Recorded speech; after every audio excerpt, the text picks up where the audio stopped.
जय हिंद, जोहार। स्वागत है बच्चों एक नई वीडियो में। आज की इस वीडियो में हम देखेंगे क्लास 8 के साइंस के उन सभी प्रीवियस प्रश्नों को जो कि कल के एग्जाम में पूछे जाएंगे। ये सारे प्रश्न मोस्ट इंपॉर्टेंट है बच्चों, यहाँ से के प्रश्न आप लोग को एग्जाम में डायरेक्ट देखने को मिलेगा। तो यह वीडियो आपके लिए काफी इंपॉर्टेंट होने वाला है। इस वीडियो के अंत तक आप बने रहे। अगर इस प्रश्नों को आप लोग सही से करके जाते हैं तो निश्चित आप लोग एग्जाम में 45+ स्कोर आसानी से करके आओगे। ठीक है, तो आइए हम लोग बिना देर करते हुए उन सभी प्रश्नों को देखते हैं। इसके पहले अगर हमारे चैनल में आप नए हैं तो चैनल को सब्सक्राइब करें और बेल आइकन को प्रेस कर दें। ठीक है, ताकि इस प्रकार की और वीडियो आपको मिल सके और अपने दोस्तों तक इसको शेयर जरूर कर दीजिए ताकि उसको भी इसका लाभ मिल सके। ठीक है, चलिए आइए हम लोग देखते हैं। कह रहे बेटा केंद्रक। ठीक है, तो कोशिका में एक केंद्रक पाया जाता है। ठीक है, क्या पाया जाता है बेटा? केंद्रक। केंद्रक की खोज किसने किया था? कहोगे सर रॉबर्ट ब्राउन ने किया था। किसने किया था? रॉबर्ट ब्राउन ने किया था। ठीक है, ये जो केंद्रक होता है इसे कोशिका का मस्तिष्क कहा जाता है। ठीक है, तो केंद्रक में कौन सा द्रव्य पाया जाता है? तो आप सबको पता है कोशिका द्रव्य। ठीक है, आपका ऑप्शन नंबर सी जो है यहाँ पे बिल्कुल सही हो जाएगा। प्रश्न संख्या 2 कह रहा है कि जंतु कोशिका में क्या अनुपस्थित होता है? आप समझे पादप कोशिका और जंतु कोशिका, आप दोनों में से आसानी से पढ़े होंगे और इनमें से जो भिन्नता है वो भी पढ़े हैं। तो जंतु कोशिका में क्या अनुपस्थित होता है बेटा, क्या नहीं पाया जाता है? तो आप लोग को पता है कि कोशिका भित्ति जो होती है वो नहीं पाया जाता है। ठीक है, अब कोशिका भित्ति किसकी बनी होती है बेटा? तो याद रखिएगा सेलुलोज की बनी होती है। ठीक है, किसकी? तो याद रखिएगा सेल्यूलोज की बनी होती है। ठीक है, सेल्यूलोज की बनी होती है। चलिए, क्लोरोप्लास्ट किस में पाया जाता है? अब क्लोरोप्लास्ट जो होता है ये किस में पाया जाता है? तो जंतु कोशिका में, पादप कोशिका में। तो क्लोरोप्लास्ट जो है वो पौधे जो होते हैं उसमें पाया जाता है, यानी कि पौधे पौधे की कोशिकाओं में पाया जाता है। ठीक है, अमीबा एकल कोशिकीय जीव है, इसके एक ही कोशिका में क्या होता है? आप समझिए अमीबा जो होता है बेटा, देखिए आप लोग देखे होंगे अमीबा। ठीक है, अमीबा का कोई निश्चित आकार नहीं होता है। ठीक है, अमीबा द्विखंडन विधि द्वारा जन्म करता है। तो अमीबा एकल कोशिकीय जीव है। ठीक है, इनके एक ही कोशिका में क्या होता है? अंतःग्रहण, पाचन, अवशोषण अन्य समस्त क्रियाएं जो होती है एक ही कोशिकाओं के द्वारा होता है, यानी कि ऑप्शन नंबर डी आपका यहाँ सही हो जाएगा। सर्वप्रथम कोशिका की खोज किसने की? तो आप लोगों ने कई बार पढ़ा बेटा, सर्वप्रथम कोशिका की खोज रॉबर्ट हुक ने किया था। ठीक है, कब किया था बेटा? तो 1665 ईस्वी में। चलिए, सर्वप्रथम जीवित कोशिका की खोज किसने की? तो जीवित कोशिका की खोज सर्वप्रथम, ठीक है, एंड ल्यूएन हॉक ने किया था 1674 ईस्वी में। कहाँ पे, कब किया था? तो कहोगे सर 1674 ईस्वी में ल्यूएन हॉक ने। ठीक है, चलिए, कह सजीवों के शरीर की सबसे छोटी रचनात्मक और क्रियात्मक इकाई को क्या कहते हैं? तो सजीवों के शरीर की जो सबसे छोटी रचनात्मक और कार्यात्मक इकाई होती है उसको हम लोग कोशिका कहते हैं। ठीक है, क्या कहते हैं? कोशिका कहते हैं। याद रखिएगा बेटा, ऑप्शन नंबर ये। इनमें से आकार में सबसे छोटी कोशिका किसकी होती है? यानी आपसे पूछ लिया जाएगा कि किसकी सबसे छोटी कोशिका होती है, तो याद रखिएगा माइक्रोप्लाज्मा की। ठीक है, सबसे बड़ी कोशिका शुतुरमुर्ग के अंडे का। ठीक, इनमें से कौन सी एकल कोशिका है जो आकार में बड़ा होने के कारण नग्न आंखों से भी देखा जा सकता है? अब किसको नग्न आंखों से देख सकते हैं? ठीक है, तो शुतुरमुर्ग के अंडे जो है उसको हम लोग आसानी से देख सकते हैं। तो उत्तर हो जाएगा ऑप्शन नंबर सी। कह रहा है कोशिका के सबसे बाहर का आवरण या घेराव क्या कहलाता है?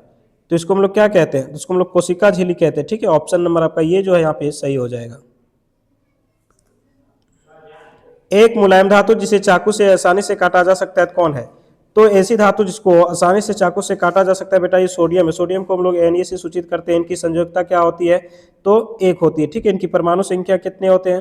तो 11 होता है। इसका इलेक्ट्रॉन विन्यास 2 8 1 होता है। ठीक है, चलिए, एक उच्च आघात वर्धनीय धातु जिनका उपयोग खाद्य पदार्थ को पैक करने के लिए किया जाता है। तो खाद्य पदार्थों को पैक करने के लिए किसका किया जाता है? तो एल्यूमिनियम क्या किया जाता है? याद रखिएगा ऑप्शन नंबर ये। ठीक है, सोना का उपयोग बेटा आभूषण बनाने में किया जाता है, सभी याद रखना ये भी। एक अधातु जिसमें चमक होती है। अब कौन सी अधातु है जिसमें चमक होती है? हमने कई बार आप लोगों को बताया है। ठीक है, तो यहाँ पे आयोडीन आप लोग देख रहे होंगे। आयोडीन एक ऐसा धातु है जो चमकीला होता है। ब्रोमीन एक ऐसा धातु है बेटा जो कमरे के ताप पर द्रवावस्था में पाया जाता है। ठीक है, चलिए, कोयला। कोयला जो है ये कार्बन का है। क्या है? कार्बन का एक रूप है। ठीक है, किस धातु की भौतिक अवस्था द्रव के रूप में होती है? अभी मैं जस्ट पहले बात किया। ठीक है, पारा जो होता है, पारा पारा एक ऐसा धातु है जो द्रव के रूप में पाया जाता है। ठीक है, तो आपका ऑप्शन नंबर यहाँ पे सी जो होगा बिल्कुल सही हो जाएगा। तांबा। ठीक है, तांबा क्या है? तो ये मिश्र धातु है।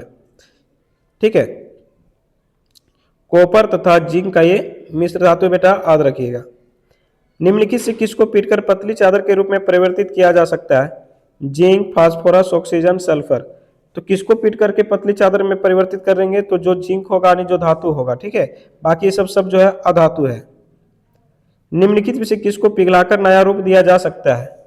लोहा को, फास्फोरस को, सल्फर को, हाइड्रोजन को। तो यहाँ पे लोहा को पिघलाकर नया रूप हम लोग दे सकते हैं, ठीक है बेटा। तो ऑप्शन नंबर ये जो है बिल्कुल सही हो जाएगा। निम्नलिखित में किसको पतले तार में परिवर्तित कर सकते हैं? तो किसको पतले तार के रूप में परिवर्तित करेंगे? तो सोना। सोना जो होता है सबसे अधिक तन्य धातु है, सबसे अधिक तन्य धातु है। 1 ग्राम सोना से लगभग 2 किलोमीटर लंबी तार खींची जा सकती है। एक्सरे में किस धातु का उपयोग किया जाता है? आप लोग देखे होंगे जब एक्सरे किया जाता है तो वहां पे किसका उपयोग किया जाता है बेटा? तो टीन, तांबा, लेड, सोना। तो यहाँ पे लेड का प्रयोग किया जाता है, ठीक है। किस अधातु का उपयोग जल के शुद्धिकरण में होता है? तो क्लोरीन का उपयोग किया जाता है यहाँ पे, ठीक है, याद रखना। आयोडीन का जो होता है, आयोडीन की कमी से कौन सा रोग होता है? तो घेंघा होता है, याद रखिएगा, घेंघा, ठीक है। इसके उपचार के लिए आयोडीन के समस्थानिक का उपयोग किया जाता है। कैंसर के उपचार में बेटा याद रखिएगा कोबाल्ट समस्थानिक का उपयोग किया जाता है। पुल निर्माण में किस धातु का उपयोग? आप समझिए, आप लोग देखे होंगे पुल का निर्माण करते हुए किसका किया जाता है? एल्यूमिनियम का नहीं, तांबा का नहीं, लोहा का किया जाता है, ठीक है। थर्मामीटर में किस धातु का उपयोग किया जाता है? अब थर्मामीटर होता है वहां पे पारा का उपयोग किया जाता है, याद रखिएगा, ठीक। सोडियम को केरोसिन तेल में डुबाकर रखा जाता है। कह रहे झारखंड के जादूगोड़ा में किस धातु की प्रचुरता है? झारखंड के जो जादूगोड़ा है बेटा, ये किसके लिए फेमस है? तो ये यूरेनियम के लिए फेमस है, ठीक है। जबकि झरिया अगर आपसे पूछ लिया जाए या रानीगंज पूछ लिया जाए तो ये कोयला के लिए फेमस है। अभ्रक के लिए कोडरमा फेमस कर, ठीक है। अभ्रक के लिए कौन फेमस है? तो कोडरमा। झारखंड के किस जिले में सबसे अधिक अभ्रक मिलता है? तो कोडरमा बेटा। कहाँ पे है? देखिए, देखिए यहाँ पे दिया हुआ है ना, कोडरमा। धनबाद में कोयला। झारखंड के किस जिले में एल्यूमिनियम अयस्क की प्रचुरता पाया जाता है? तो एल्यूमिनियम कहाँ पे पाया जाता है? आपका लोहरदगा, ठीक है। अगला कह रहा है वनस्पति घी के उत्पादन में किस अधातु का उपयोग किया जाता है? तो वनस्पति घी के उत्पादन में बेटा हाइड्रोजन का उपयोग किया जाता है, ठीक है। वनस्पति घी जो है हाइड्रोजनीकरण विधि द्वारा इसको तैयार किया जाता है। कि टीकाकरण से निम्नलिखित में से कौन सी बीमारी से नहीं बचाया जा सकता है? पोलियो, टाइफाइड, क्षय रोग। कैंसर को नहीं बचाया जा सकता। कैंसर जो है बेटा ये किसके कारण होता है? ये विषाणु के कारण होने वाले रोग है। नाइट्रोजनी जीवाणु निम्न से क्या करते हैं? अब नाइट्रोजनी जो जीवाणु होते हैं क्या करते हैं? तो अमोनिया को नाइट्रेट में बदल देते हैं, नाइट्रेट को नाइट्रोजन में, प्रोटीन को अमोनिया में बदलते हैं, अमोनिया को प्रोटीन में बदलते हैं, ठीक है। तो ध्यान दीजिएगा, अमोनिया को ये क्या करता है? नाइट्रेट में बदलना का कार्य करता है। ऑप्शन नंबर आपका बी जो है ये सही हो जाएगा। दूध को गर्म कर एकाएक ठंडा करने की जो प्रक्रिया होती है इसको हम लोग क्या कहते हैं? आप समझिए बेटा, दूध को गर्म कर फिर इसको ठंडा करने की जो प्रक्रिया होती है इसको हम लोग पाइस्चुरीकरण कहते हैं, यानी कि ऑप्शन नंबर बी है। किण्वन प्रक्रिया के द्वारा क्या होता है बेटा कि एल्कोहल का निर्माण किया जाता है। आप सब याद रखिएगा, अल्कोहल का निर्माण किस विधि द्वारा किया जाता है? किण्वन विधि द्वारा। नींबू का कैंसर किस जीव के कारण होता है? हम नींबू का जो कैंसर होता है किसके कारण होता है? जीवाणु, वायरस, प्रोटोजोआ, कवक के कारण। तो याद रखिएगा जीवाणु के कारण होता है, ठीक है। सूक्ष्म जीव का निवास स्थान कहाँ है? अब बेटा सूक्ष्म जीव कहाँ कहाँ पाए जाते हैं? तो आप लोग कई बार पढ़े कि वायु में भी है, पानी में भी है, जीवित वस्तुओं में, यानी उपयुक्त सभी हो जाएगा। दूध को दही में बदलने वाले सूक्ष्म जीव का क्या नाम है? अब दूध को दही में कौन बदलता है बेटा? तो लैक्टोबैसिलस, ठीक है। कि पैरामीशियम उदाहरण है। अब पैरामीशियम क्या है बेटा? ये प्रोटोजोआ है। क्या है? प्रोटोजोआ, ठीक है। चलिए, विनाइट्रोजनी बैक्टीरिया से कौन सा गैस निकलता है? ठीक है, कार्बन, नाइट्रोजन, ऑक्सीजन, हाइड्रोजन। तो कौन सा निकलता है बेटा? तो नाइट्रोजन। पौधे मिट्टी से नाइट्रेट किस रूप में प्राप्त करते हैं? पौधे जो है मिट्टी से नाइट्रोजन किस रूप में प्राप्त करते हैं? ये नाइट्रेट हो जाएगा। देखिए ऑप्शन नंबर डी में दिया हुआ है, ठीक है। निम्नलिखित में से कौन सा रोग मच्छर से फैलता है? पोलियो, रिंगवर्म, मलेरिया, ठीक है। तो मलेरिया जो है बेटा वो मच्छर के काटने से होता है, मादा एनोफ्लीज मच्छर के काटने से। कह रहे किण्वन प्रक्रिया की खोज किसने किया था? किण्वन प्रक्रिया की खोज किसने किया? तो लुई पाश्चर ने किया, ठीक है। में से कौन सा पदार्थ विद्युत का सुचालक है? अब विद्युत का सुचालक मतलब इसमें धारा प्रवाहित हो जा रही। प्लास्टिक में तो धारा नहीं होता है, रबड़ में भी नहीं होता है, लकड़ी में नहीं होता है बेटा, एल्यूमिनियम हो जाएगा। ठीक है, एल्यूमिनियम। कह रहे हैं निम्नलिखित से कौन सा पदार्थ विद्युत का कुचालक है। कुचालक का मतलब इसमें धारा प्रवाहित नहीं होगा। तो लकड़ी में आप लोग कभी नहीं देखे होंगे कि इसमें धारा प्रवाहित होता है। ठीक है, अगला, एलईडी में लंबी तार को बैटरी के किस ध्रुव से जोड़ते हैं।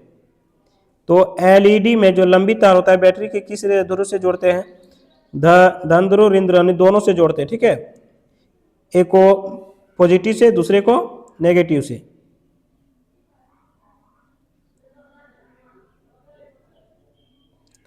कोई पदार्थ चालक है या कुचालक या जानने के लिए किस वस्तु का उपयोग किया जाता है, बैटरी, टेस्टर, तो ठीक है, दस्ताना और बल्ब। तो कह रहे कोई पदार्थ चालक है या कुचालक है। ठीक है, यह जानने के लिए किसका उपयोग करता है, तो क्या हो जाएगा बेटा, ये टेस्टर हो जाएगा। ठीक है, ऑप्शन नंबर बी जो है आपका सही हो जाएगा। इससे पता चल जाएगा कि इसमें धारा प्रवाहित हो रही है कि नहीं हो रही है। जब विद्युत धारा बल्ब से होकर बहती है तो उसके तंतु किस प्रभाव के कारण रोशनी उत्पन्न करती है, ये ऊष्मीय प्रभाव के कारण होती है। जो जीव शिशु को जन्म देते हैं उन्हें क्या कहते हैं, जो जीव अपने समान शिशु को जन्म देते हैं उसे हम लोग जरायुज कहते हैं, और जो अंडे को देते हैं उसको अंडपरजक कहते हैं। कहते हैं जो जीव शिशु को जन्म ना देकर अंडा देता है उसे क्या कहते हैं, मैंने जस्ट बताया उसे क्या कहते हैं, तो उसको हम लोग अंडपरजक कहते हैं। ऑप्शन नंबर डी जो है आपका सही हो जाएगा। ठीक है, मुकुलंद के विधि द्वारा हाइड्रा जनन करता है, विखंडन, जिसको द्विखंडन विधि द्वारा हम लोग कह सकते हैं कि अमीबा जनन करती है। कह रहे कि मादा जनन यंग है। मादा जनन कौन है, तो यहाँ गर्भाशय जो है, ठीक है, ये मादा जनन यंग है। बाकी ये जो वृषण है, शुक्राणु नलिका सीसन, ये सब है पुरुष जनन यंग है, जिसको हम लोग नर जनन यंग कहते हैं।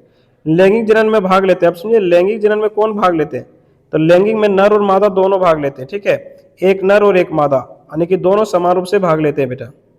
ठीक है, पुरुषों में याद रखिएगा, पुरुषों में एक्स वाई गुणसूत्र पाया जाता है, और महिलाओं जिसको मादा कहते हैं एक्स एक्स गुणसूत्र पाए जाते हैं। ठीक है, मादा जनन यंग में क्या होता है, एक जोड़ी अंडाशय होता है, एक अंडाशय होता है, 3 अंडाशय होता है, 2 जोड़ी अंडाशय होता है।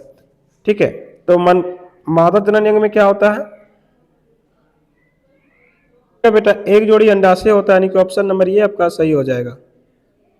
कह रहा निम्नलिखित में से कौन सा जंतु जरायुज है। जरायुज मतलब ये बच्चे को जन्म दे रहा है, मनुष्य, मुर्गी, बतख, कौआ। ये मुर्गी, बतख, कौआ जो है अंडे देते हैं। ठीक है, तो यहाँ पे मनुष्य जो हो जाएगा ये जरायुज हो जाएगा, बाकी सब क्या हो जाएंगे, तो अंडपरजक हो। मानव के नर युग्मक को क्या कहते हैं। अब मानव के जो नर युग्मक होते हैं उनको हम लोग क्या कहते हैं, अंडाणु, शुक्राणु, क्लोन, युग्मनक। तो यहाँ पे सी हो जाएगा आपका सही उत्तर। निम्नलिखित बलों में से कौन संपर्कित बल है बेटा, गुरुत्व बल, चुंबकीय बल, अस्थिर वैद्युत बल। तो घर्षण बल जो है ये क्या है, संपर्कित बल है। घर्षण बल बेटा हमारे लिए लाभदायक भी है और हानिकारक भी है, कुछ कुछ परिस्थितियों में ऐसा होता है। ठीक है, कह रहे बल क्या कर सकता है। अब बल जो होता है बच्चों, जिसको हम लोग फोर्स कहते हैं, ठीक है, F4C फोर्स, ये क्या कर सकता है, गति को बढ़ा सकता है, घटा सकता है, वस्तु के आकार में बदल सकता है। बिल्कुल इनमें से सभी हो जाएगा। बल का SI मात्रक क्या होता है, न्यूटन, जिसे हम लोग N से सूचित करते हैं। बल का मात्रक क्या है, तो बल का SI मात्रक क्या बेटा, मीटर न्यूटन। तो ऑप्शन नंबर बी आपका सही हो जाएगा। ठीक है, प्रति इकाई क्षेत्रफल पर लगने वाले बल को क्या कहते हैं, तो दाब कहते हैं। दाब का SI मात्रक क्या होता है, तो पास्कल होता है, याद रखिएगा पास्कल। कि बेल द्वारा गाड़ी को खींचना किस प्रकार बल का उदाहरण है। ठीक है, तो ये पेशीय बल है। कौन सा बल है, पेशीय बल। कह रहे हैं निम्नलिखित में से किस ईंधन का ऊष्मीयमान सबसे अधिक होता है। ठीक है, तो हाइड्रोजन का सबसे अधिक है, लेकिन ये उपयुक्त ईंधन नहीं है, क्योंकि इसको जो एक बार आग लगने पर इसमें नियंत्रण कर पाना संभव नहीं है। ठीक है, LPG जो है बच्चों, आप लोग देखे होंगे, लिक्विफाइड पेट्रोलियम गैस का फुल फॉर्म होता है, जो कि घरेलू गैस सिलेंडर उसमें भरे जाते हैं। ठीक है, निम्नलिखित में से कौन सा पदार्थ दहनशील है, कांच, लोहे का कील, सीमेंट और केरोसिन। मतलब जिसको जलाने पर हमें उष्मा प्राप्त होती हो, किसको जलाने पर, कांच नहीं जलेगा, ये भी नहीं होगा, ये भी नहीं होगा, मतलब ऑप्शन नंबर डी आपका सही हो जाएगा। निम्न कौन सा पदार्थ अदहनशील है, मतलब जो नहीं जलेगा, तो कोयला, ठीक है, जल जाएगा, लकड़ी भी जलेगा, पेट्रोल भी जलेगा, नहीं कि पत्थर जो है आपका सही हो जाएगा। दहन के लिए पोषक पदार्थ है, कौन पोषक पदार्थ है, तो ऑक्सीजन।